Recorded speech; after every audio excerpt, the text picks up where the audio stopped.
Welcome to the channel. Welcome to Blue Chelsea TV. Mauricio Pochettino appears to be getting his way at Chelsea. Since being appointed, the club have cleared out more than a team's worth of players and the signings are starting to come. In the space of 1 week, the Blues have hit a wall with Moises Caicedo but also added French teenager Leslie Ugochukwu to their squad for pre-season. Not quite a true replacement for Caicedo, it is still evidence just how quickly things can change. First things first, take a minute or two to hit the subscribe button to support this young channel's growth. Turn on the bell icon not to miss a single update whenever a new video drops on the channel and be at the forefront to get notified. Give me a cumulative 100 likes to boost the video's reach, leave a comment to keep the conversation flowing, and finally watch the video till the end to get all the relevant information. With that said and done, let's carry on. Having been slow out of the traps for incomings due to wholesale exits, Todd Boehly is now ready to go all in for the last 4 weeks of the window in order to best set up the season for Pochettino. Axel Disasi now looks set to follow Ugochukwu through the door at Stamford Bridge. The Blues have made a bid for the 25-year-old after following him for several years.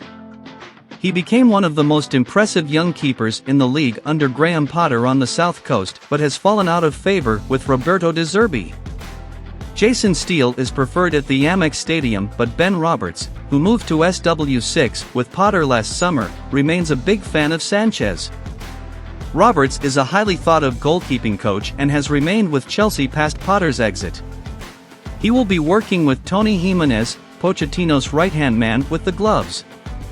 Now, with the goalkeeper position still being one of complete uncertainty at Stamford Bridge, there has been another twist to the tale.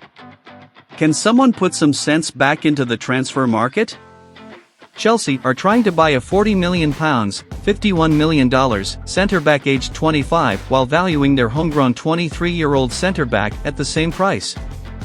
They are now looking to buy a backup Spanish goalkeeper to compete with Kepa Arrizabalaga.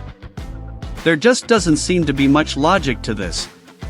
Sanchez is no major upgrade on Kepa but could be a useful deputy. He would be keen to reassert himself, so competition is surely there, but Chelsea really want to be solving the problem, not kicking it down the road. The goalkeeper market isn't flooded with options, especially as Andre Onana has already moved to Manchester United, Emi Martinez is not available, and Mike Maignan would cost a bomb. In that sense, there are no truly obvious choices to replace Kepa as first choice. Having signed for £72 million, $92 million, in 2018, Kepa has not yet been part of a consistent Chelsea side and has found himself out of the team, playing rotation role and often looking for a move away for the majority of his time. It is far from the reward that the club were after, but he is coming off his best personal season yet.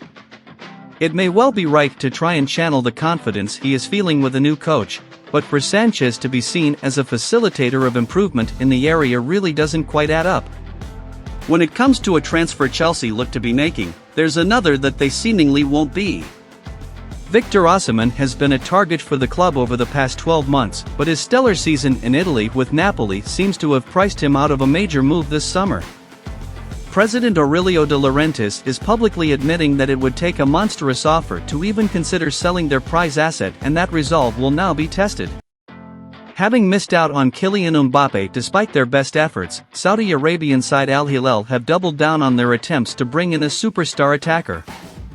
According to Sky Sport, they have made a £120 million bid for Osimhen. Backed by the Public Investment Fund, PIF, of Saudi Arabia, it is a huge amount for the 24-year-old, but also in the right ballpark for the player as well.